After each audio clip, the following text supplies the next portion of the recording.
Click the subscribe button, hit the bell icon to never miss another update. Islam views the individual in his total context, which means that it considers first his relationship with God, then his relationship with God's creatures. What is important for the individual in his relationship with God is that he attain to salvation, or in other words, that he follow God's guidance, which is based upon mercy and directed toward his own best interest. In short, Islam devalues the individual's perspective, since human beings on their own can see no further than their immediate interests during life.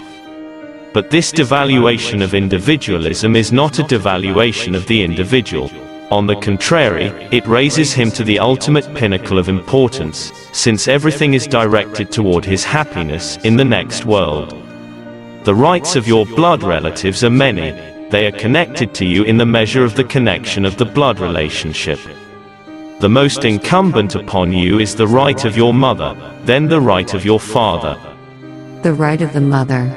The right of your mother is that you know that she carried you where no one carries anyone. She gave to you of the fruit of her heart that which no one gives to anyone, and she protected you with all her organs.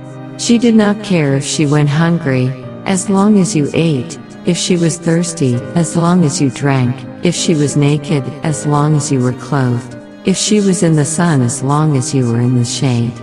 She gave up sleep for your sake, she protected you from heat and cold, all in order that you might belong to her.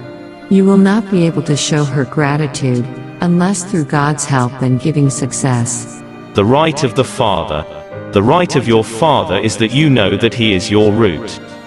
Without him, you would not be. Whenever you see anything in yourself which pleases you, know that your father is the root of its blessing upon you. So praise God, and thank him in that measure. And there is no strength save in God.